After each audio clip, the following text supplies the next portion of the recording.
Hello friend, कैसे हैं आप लोग। मैं आपके सामने लेकर आ चुका हूँ परमानेंट सीक्रेट रिवील का पार्ट 1। हाँ दोस्तों, ये स्टोरी मैं पहले भी अपलोड कर चुका हूँ, लेकिन मेरे एक फ्रेंड ने बोला था कि उसमें ऑडियो क्लियर नहीं आ रही थी, इसलिए इस पार्ट को मैं फिर से अपलोड करने जा रहा हूँ। चलिए वीडियो शुरू करते हैं।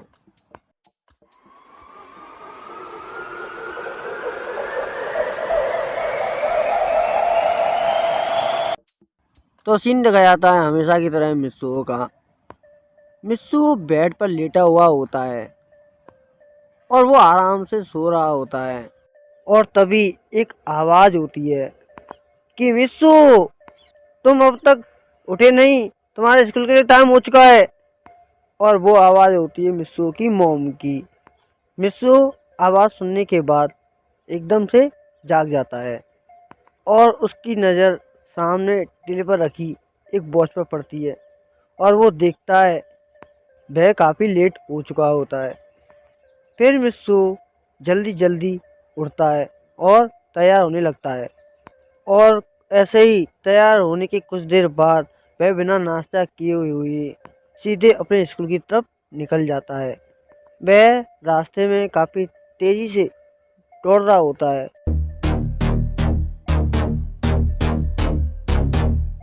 लेकिन इसके बावजूद वह स्कूल टाइम पर नहीं पहुंच पाता है, क्योंकि मिस्सू आज बहुत लेट हो चुका होता है।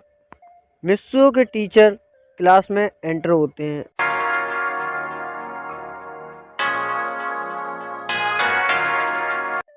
और सभी बच्चों को पढ़ा रहे होते हैं।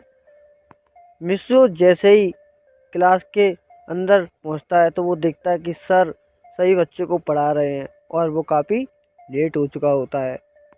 तभी मिस्सू के टीचर की नज़र मिस्सू पर पड़ती है, और वो मिस्सू को देखकर एकदम से कहते हैं कि मिस्सू, तुम आज फिर से स्कूल लेट आए हो।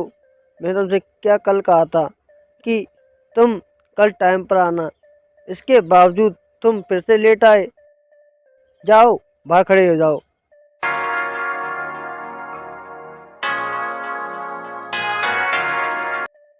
और ये सब सुनकर मिस्सू एकदम दुखी हो जाता है, क्योंकि आज सुबह से ही मिस्सू के साथ कुछ भी अच्छा नहीं हो रहा होता है, और आप रीज़न खुद जानते हैं।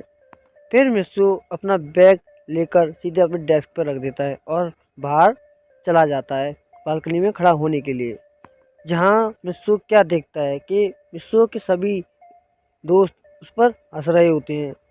वो सिर्फ नाम के ही दोस्त हैं जो उस पर हंस रहे होते हैं। यहाँ उसकी नज़र मिचिको पर पड़ती है,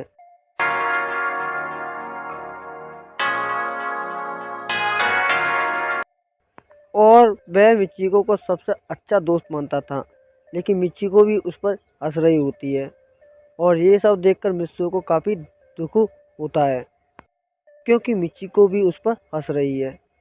और ऐसे ही कुछ देर बाद मित्सु का पीरियड समाप्त हो जाता है और सर बाहर आ जाते हैं और मित्सु से कहते हैं कि जाओ मित्सु, क्लासरूम में बैठ जाओ। मैंने तुमसे कितनी बार कहा कि तुम स्कूल टाइम पर आया करो, उसके बावजूद तुम स्कूल टाइम पर क्यों नहीं आते। आखिर क्या कारण है जो तुम इतने लेट उठते हो, जिसके कारण तुम स्कूल लेट आते हो। बोलो मिस्सू, बोलो, मेरी बात का जवाब दो।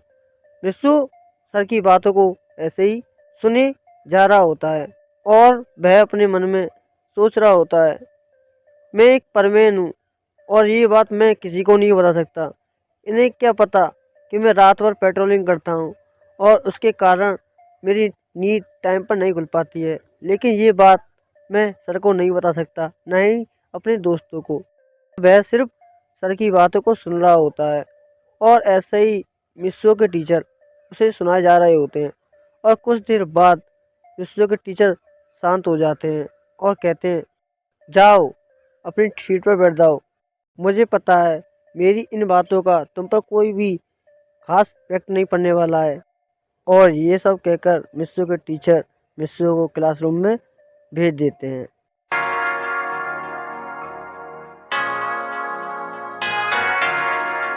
और मिस्सू के टीचर क्लास से बाहर चले जाते हैं। मिस्सू की क्लास के टीचर बाहर जाने के कुछ देर बाद कबाब ऐसे ही बोलने लगता है कि पता नहीं परवीन ने इस बेवकूफ़ के अंदर क्या देखा जो परवीन ने इसे अपना सबसे अच्छा दोस्त बना लिया। इस जैसा बेवकूफ़ इंसान कहीं भी किसी का दोस्त बनने लायक नहीं है। क्यों साबू, मैं ठीक कहा ना? और साबू कबाब की बातें सुनकर कहता है, हाँ कबाब, तुम ठीक बोल रहे हो। मिस्सू क्लास का सबसे बेवकूफ़ लड़का है। और ये सब सुनकर क्लास में सभी मौजूद लड़के लड़कियां सब हंस रही होती हैं।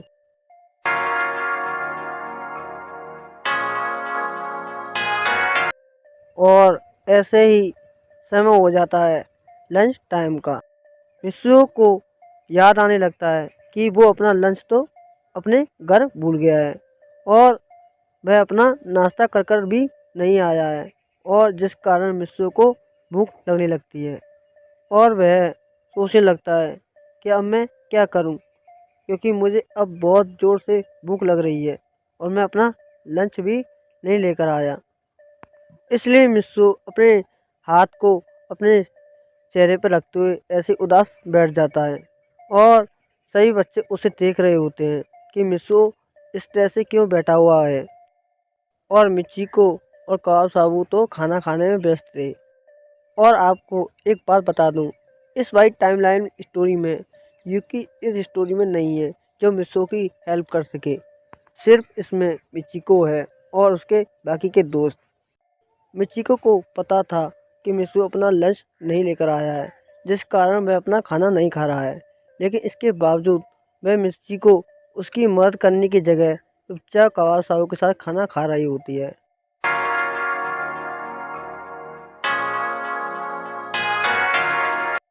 और ऐसे ही करते करते मिस्सू की स्कूल की छुट्टी हो जाती है, जहाँ मिस्सू उठकर जाने लगता है। और मिस्सू जैसे ही घर जाने वाला होता है, मिचिको उसके सामने से आ जाती है, जिस कारण मिचिको और मिस्सू की टक्कर हो जाती है।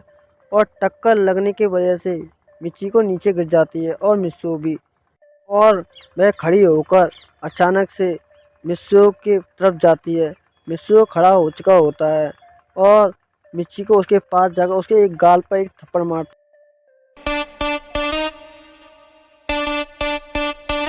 और कहती है, तुम देखकर नहीं चल सकते, तुम्हारे कारण मैं नीचे गिर गई। तुमने देखा ना मैं किस तरह से नीचे गिर गई, अगर तुम देखकर चलते तो मैं नीचे नहीं गिरती।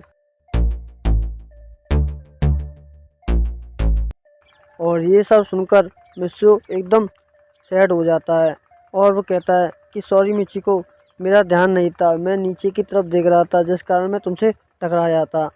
और इसमें मिचिको की भी गलती थी, क्योंकि मिचिको को भी तो देखना था सामने कौन आ रहा है। भले ही मिस्सू नीचे देख रहा था, लेकिन मिचिको तो देख रही थी कि वह सामने मिस्सू आ रहा है। लेकिन उसके बावजूद मिचिको ने अपनी गलती नहीं मानी और मिस्सू को एक थप्पड़ मार दिया। ये सब क्या है? ये सब गलत है। और वह उसी तरह से मिस्सू की गजब बेइज्जती करती है। अगर तुम मेरे सामने दोबारा दिखे तो मैं तुम्हें नहीं छोड़ूंगी। तुमको मैं अलग से कबाब साहू से कहकर तुम्हें पिटवाऊंगी और मेरे सामने कभी नजर मत आना। और मिस्सू ये सब सुनकर एकदम उदास हो जाता है। और तभी कबाब साहू मिचिको के पास आ जाते हैं और मिचिको से कहते हैं कि मिचिको, क्या हुआ? तो ये सब सुनकर मिचिको एकदम से कहती है कि कुछ नहीं, इस मिस्सू की वजह से मैं नीचे गिर गई और देखो मुझे चोट आ गई। और वो ऐसे ही कबाब के आगे ड्रामा करने लगती है, जिस पर कबाब साहब दोनों गुस्सा हो जाते हैं और मिस्सू से कहते हैं कि मिस्सू, तुम अब मिचिको को भी परेशान करने लगे और हम तुम्हें को नहीं छोड़ेंगे, क्योंकि तुमने मिचिको को परेशान किया है। और वह इतना कहकर मिस्सू को वहीं पीटने लगते हैं।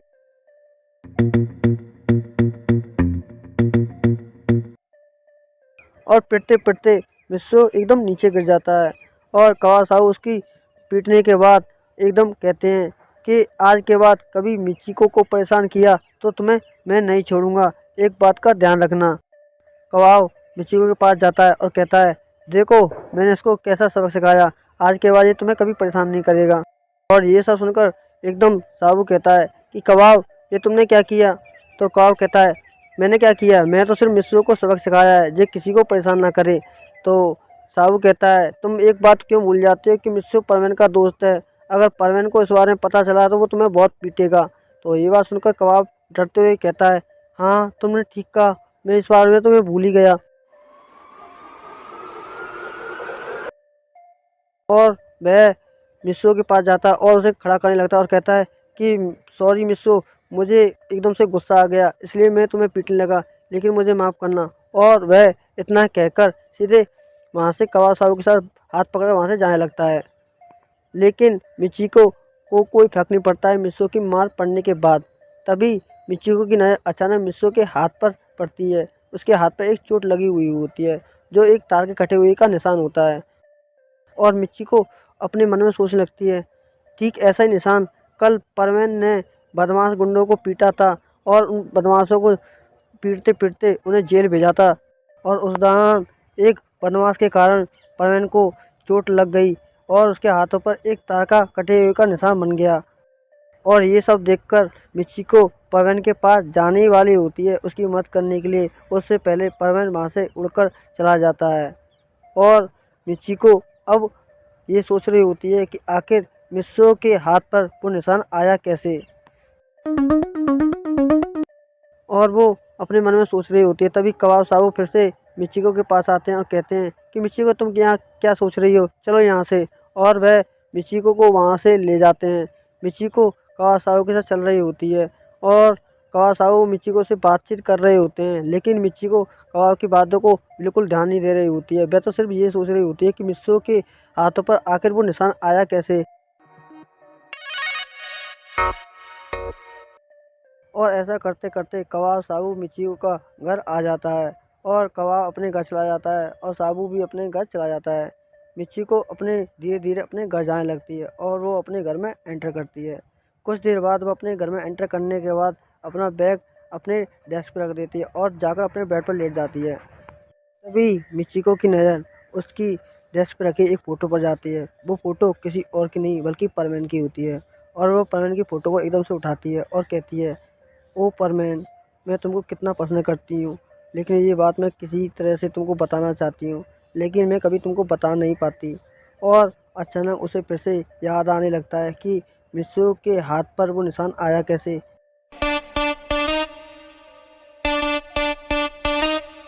और तभी कवासाऊ मिचिको को बाहर से आवाज़ देने लगते हैं। कवासाऊ मिचिको के घर बाहर खड़े हुए होते हैं और कहते हैं कि मिचिको बाहर आ जाओ। और कबाब कहता है कि मिचिको, हम बेसबॉल खेलने जा रहे हैं और तुम हमको चेयर कर सकती हो। तो ये सब सुनकर मिचिको कहती है, हाँ क्यों नहीं। फिर मिचिको परवीन की फ़ोटो को उठाकर सीधे डेस्क पर फिर से रख देती है और वापस को सोकर चली जाती है। और कबाब साहब के मिची के साथ ऐसे ही फील्ड में पहुंच जाते हैं और कबाब अपनी बैटिंग करने लगता है। कबाब काफ़ी जोश में था। वह अपनी बैटिंग के दौरान वह सभी दोस्तों से कहता है, देखना मैं एक होम रन किस तरह से मारूंगा, तुम देखते रहना। और वह होम रन के लिए सभी से कहता है कि प्लीज़ मुझे यहाँ चीयर करो। और सभी के सभी कबाब को चीयर करने लगते हैं। लेकिन उस दौरान कबाब बैटिंग कर रहा था। वह देखता है कि मिचीको उसको बिल्कुल भी चीयर नहीं कर रही होती है, जिस कारण उसका ध्यान कहीं और था और जिसकी वजह से कबाब आउट हो जाता है। और कबाब आउट हो जाने के बाद काफ़ी गुस्सा होता है और वह सभी लोगों से कहता है, मैं भले ही आउट हो गया, लेकिन ये मैच किसी भी तरह से जीतना है और मेरी बात को ध्यान रखना, इस मैच को तुम जीतना है तो जीतना है। और सभी कबाब की बात मानकर एकदम खेलने लगते हैं, लेकिन सभी की सभी कबाब की तरह आउट हो जाते हैं, जिस कारण कबाब मैच हार जाता है। और मैच हारने के कारण कबाब एकदम दोस्तों के पास जाता है, गुस्से में उन लोगों से कहता है कि तुम लोगों की वजह से आज का मैच हम हार गए, तुम लोग ध्यान से खेलते तो आज का मैच हम नहीं हारते। और ये बात सुनकर कबाब के बाकी दोस्त कहते हैं, नहीं कबाब, जब तुम ही आउट हो गए तो हम इसमें क्या कर सकते हैं, गलती इसमें तुम्हारी भी है। और अगर हम मैच हार रहे हैं तो इसका कारण तुम ही हो, क्योंकि हम सबका लीडर तुम हो। और ये बात सुनकर कबाब को और गुस्सा आ जाता है और वह उस लड़के को पीटने लगता है जिसने ये बात कही थी। और जिसकी मार पड़ने के बाद वह एकदम नीचे गिर जाता है। और ये सब देखकर कबाब के सभी दोस्त डर जाते हैं और वहाँ से चुपचाप निकल लेते हैं। और उसके कुछ देर बाद कबाब मिचिको के पास जाता है। मिचिको से कहता है कि मिचिको, तुम्हारा ध्यान कहाँ था? मैं बैटिंग कर रहा था।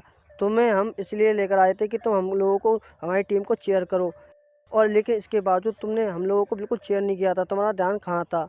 मिचिको इसके बावजूद कबाब की बात को बिल्कुल ध्यान नहीं दे रही होती है और वह तो सिर्फ मित्सु के बारे में सोच रही होती है। और उसे अब धीरे धीरे लगने लगा था कि मित्सु ही परमेन है। और वह सोच रही होती है कि अगर मित्सु ही परमेन है तो उसने ये बात हम लोगों को आज तक क्यों नहीं बताई। और तभी कबाब का ध्यान मिचिको की तरफ जाता है और वह कहता है, मिचिको, तुम हम लोगों की बात सुन रही हो कि नहीं? और तभी मिचिको एकदम से कहती है कि मित्सु, तुमने ये बात मुझे बताई क्यों नहीं? और ये बात सुनकर एकदम कबाब कहता है, क्या? और इसी के साथ ये चैप्टर यहीं समाप्त हो जाता है। नेक्स्ट पार्ट मैं आपके सामने बहुत जल्द पेश कर दूंगा। Okay, goodbye, sayonara.